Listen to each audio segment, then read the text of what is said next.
अस्सलामुअलैकुम। आज की क्लास में हम पढ़ेंगे राजेंद्र सिंह बेदी का अफसाना लाजवंती।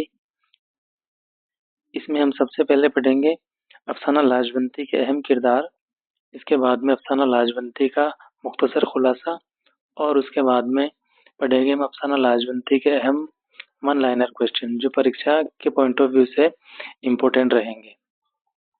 यहाँ से हम क्लास की शुरुआत करते हैं। लाजवंती जो मुख्तसर अफसाना है वो राजेंद्र सिंह बेदी ने लिखा है, यानी इसके खालिक कौन है? तो राजेंद्र सिंह बेदी इसके खालिक हैं।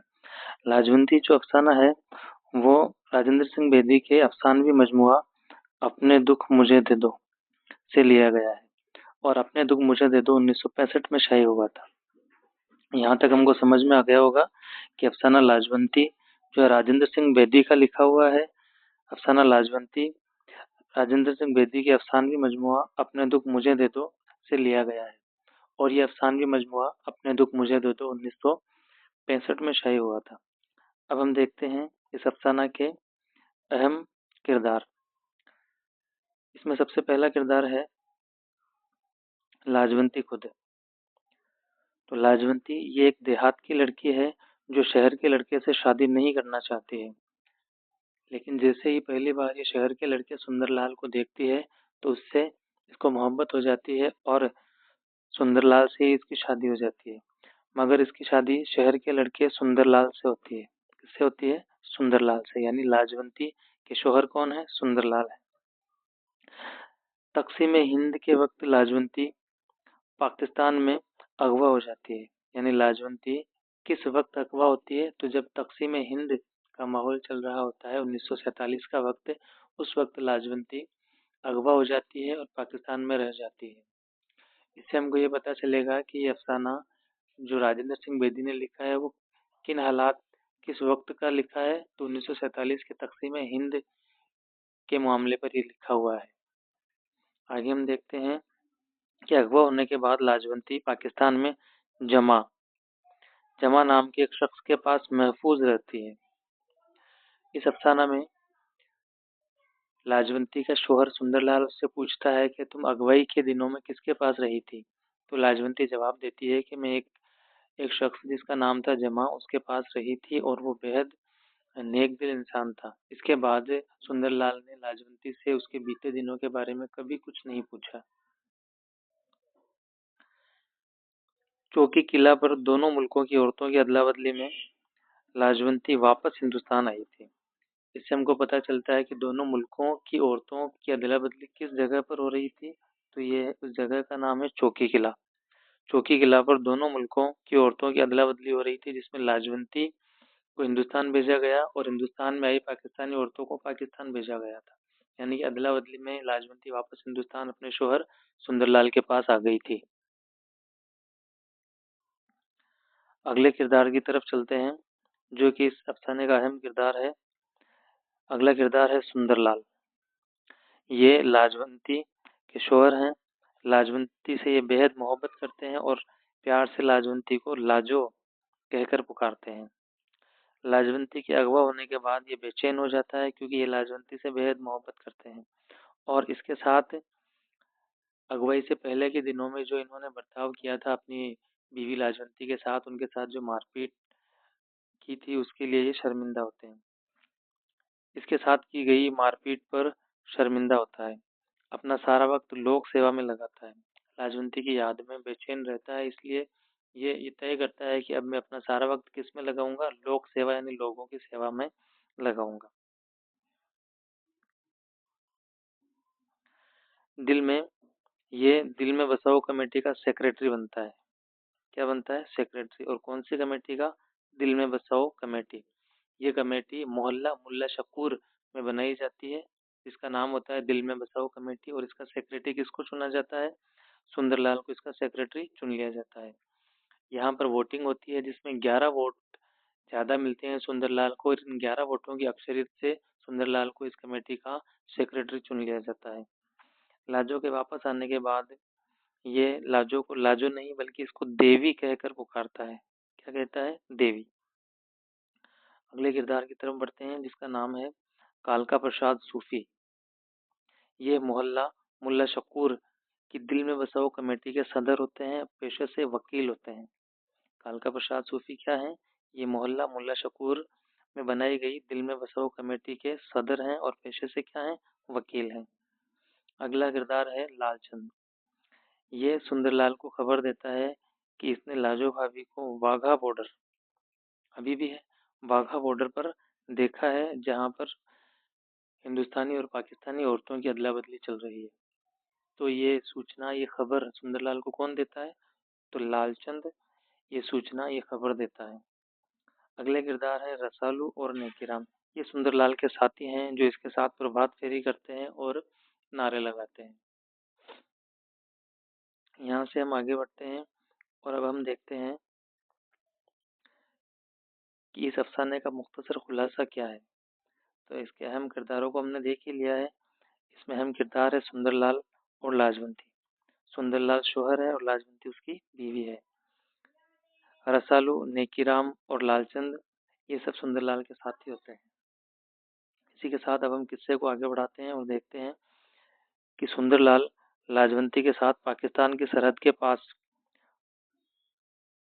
सुंदरलाल जो है लाजवंती के साथ पाकिस्तान की सरहद के पास पंजाब के एक गांव में रहते हैं।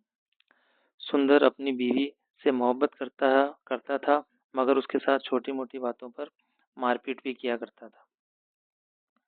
आगे हम देखते हैं कि 1947 में जब हिंदुस्तान की तकसीम का वाकया पेश आया तो मुल्क भर में फसादात का दौर चला, जिसकी वजह से दोनों मुल्कों की औरतें सरहदों के पार अपने खानदान से बिछुड़ गई या फिर अगवा कर ली गई। इसमें हमने देखा कि 1947 में जब तकसीम हिंद का वाकया चल रहा था, उस वक्त सरहद के आसपास की औरतें, दोनों मुल्कों की औरतें या तो अपने घर वालों से, अपने खानदान से बिछुड़ गई या फिर अगवा कर ली गई। इसी दौर में सुंदरलाल की लाजो भी उससे बिछड़कर पाकिस्तान में रह गई।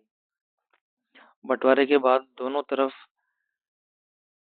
शहर फिर बसने लगे और दोनों मुल्कों ने इनके यहाँ रह गई या अगवा की गई औरतों को सौंपने का काम शुरू किया। मगर हिंदुस्तान के लोग, जब दोनों मुल्कों की औरतों की अदला बदली हो रही थी, उस वक्त का वाकया है, दोनों मुल्कों ने इनके यहाँ रह गई या अगवा कर ली गई औरतों को सौंपने का काम शुरू किया। मगर हिंदुस्तान के लोग ये कहकर अपनी बीवी बहनों को पहचानने से इनकार कर रहे थे कि ये अपवित्र हो गई है। क्या हो गई है? कि ये अपवित्र हो गई है, क्योंकि ये इतने वक्त तक किसी दूसरे गैर मर्द या गैर मुल्क में रहकर आई है, तो इनके साथ कोई अनहोनी घटना जरूर हुई होगी। इसलिए इनकी नज़र में ये क्या हो गई थी? अपवित्र हो गई थी। इनको अपवित्र मानकर ये इनको अपनी औरतों, अपनी बेटियों, अपनी बच्चियों को वापस अपने घर में बसाने, अपने पास लाने से इनकार कर रहे थे और इनको पहचानने से इनकार कर रहे थे। आगे देखते हैं। लोगों की इस सोच को बदलने के लिए बसाओ कमेटियां बनाई गई। लोगों की ये सोच कि ये हमारी औरतें अपवित्र हो गई है, इस सोच को बदलने के लिए कौन सी कमेटियां बनाई गई थी? तो बसाओ कमेटियां बनाई गई थी, ताकि लोगों की सोच को बदला जा सके कि इन तकसीम हिंद में अगवा या बिछुड़ने में इनका कोई हाथ, इनका कोई जुर्म नहीं है, ये किस्मत की मारी रही हैं। और दिल में बसाओ के संदेश के साथ इस सोच को बदलने की कोशिश शुरू हुई। मोहल्ला मुल्ला शकूर, कौन से मोहल्ले का जिक्र आया है? मोहल्ला मुल्ला शकूर में भी ऐसी ही कमेटी बनाई गई, जिसमें सुंदरलाल को सेक्रेटरी बनाया गया। कौन सेक्रेटरी बना? सुंदरलाल को सेक्रेटरी, और वकील कालका प्रसाद सूफी, क्या नाम आया है? वकील कालका प्रसाद सूफी को इसका सदर बनाया गया। सुंदरलाल के दो साथी, जिनका नाम था रसालू और नेकीराम, ये सभी मिलकर सुबह प्रभात फेरियां लगाया करते थे। यहाँ पर हम देख लेते हैं, दिल में बसाओ कमेटी के सेक्रेटरी कौन बनाए गए थे? तो सुंदरलाल 11 वोटों से जीत गए थे, इसलिए इनको सेक्रेटरी चुन लिया गया था।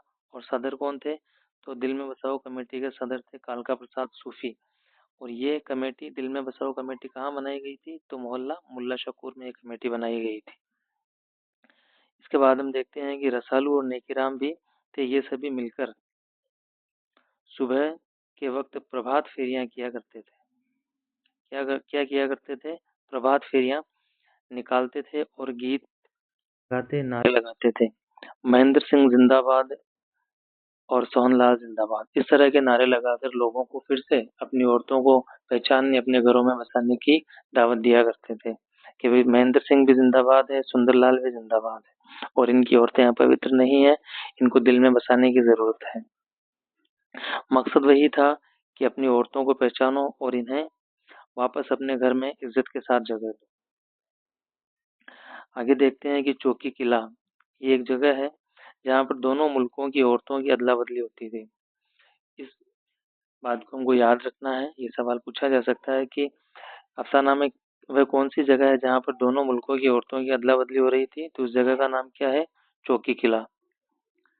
हिंदू औरतें अपने मर्दों से उन्हें पहचानने के लिए चिल्लाती थी, शास्त्रों और पुराणों के हवाले से फरियाद करती थी, मगर मर्द मुंह फेर कर चले जाते थे। यहाँ से हम आगे देखते हैं। सुंदरलाल भी शिद्दत से अपनी बीवी लाजो को ढूंढ रहा था। हमने देखा था कि सुंदरलाल की बीवी लाजवंती भी अगवा कर ली गई थी या पाकिस्तान में रह गई थी, बिछुड़ गई थी। तो सुंदरलाल भी अपनी बीवी लाजो को ढूंढ रहा था। उसे रह रह कर उसकी सूरत याद आती थी और उसके साथ की गई मारपीट का ख्याल आता। यहाँ तक हमने देखा कि सुंदरलाल भी शिद्दत से अपनी बीवी को ढूंढ रहा था और उसे रह रह कर उसकी सूरत याद आ रही थी और उसके साथ की गई मारपीट का ख्याल आता, तो वो शर्मिंदा हो जाता था। अगले ही पल वो सोचता कि एक बार लाजो मिल जाए। अगले ही पल वो क्या सोचता था कि एक बार लाजो मिल जाए तो उसे बड़े प्यार से रानी बनाकर रखेगा। एक दिन सुंदरलाल और उसके साथी मकान नंबर 414 को, याद रखना है कि इस मकान का जिक्र यहाँ इसके प्रश्नों में आ सकता है। तो कौन से मकान का जिक्र आया है? मकान नंबर 414। सुंदरलाल और उसके साथी मकान नंबर 414 में, जो कि एक बेवा का मकान था, इसमें बैठे थे कि लालचंद, कौन आता है? लालचंद आता है। लालचंद वहां आया और उसने बताया कि उसने अभी अभी वाघा बॉर्डर पर, कहाँ पर? वाघा बॉर्डर पर लाजो भाभी को देखा है। वो यकीन दिलाता है कि वो औरत लाजो भाभी ही है, क्योंकि उसके गाल पर 3 तिल हैं। कितने तिल हैं? 3 तिल है। सुंदरलाल लाजवंती को घर ले आता है। लाजो अब पहले से ज्यादा मोटी हो गई थी। यहाँ से हम आगे देखेंगे कि लाजो अब पहले से ज्यादा मोटी हो गई है। एक बार वो उससे झिझकते हुए मालूम करता है कि वो इतने दिन कहाँ थी, तो लाजो जवाब देती है कि वो एक मुस्लिम के पास रहती थी, जिसका नाम ऊपर आ गया है। उसका नाम क्या था? जमा।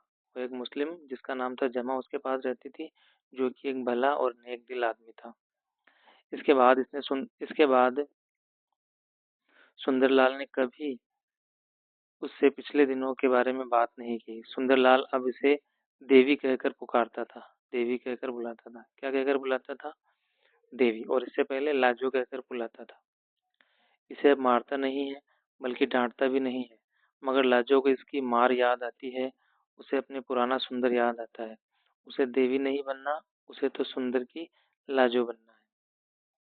तो यहाँ तक हमने अफसाना लाजवंती का मुख्तसर खुलासा देख लिया है। इसके बाद हम चलते हैं इसके वन लाइनर सवालात की तरफ, जो कि एग्जाम के पॉइंट ऑफ व्यू से बेहद इंपॉर्टेंट होने वाला है। यहाँ हम ले रहे हैं पहला सवाल, सवाल नंबर 1।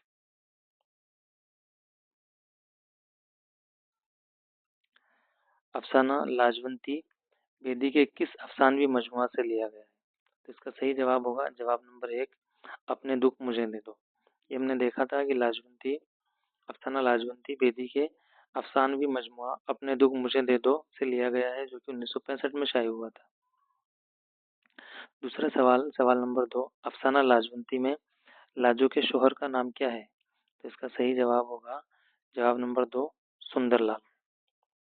तीसरा सवाल, लाजवंती किस सिन्फ में लिखा गया है? तो इसका जवाब है जवाब नंबर 3, मुख्तसर अफसाना। इसकी सिन्फ क्या है? मुख्तसर अफसाना। और इसके मुसन्निफ कौन है? तो इसके मुसन्निफ है राजेंद्र सिंह बेदी। अगला सवाल, सवाल नंबर 4।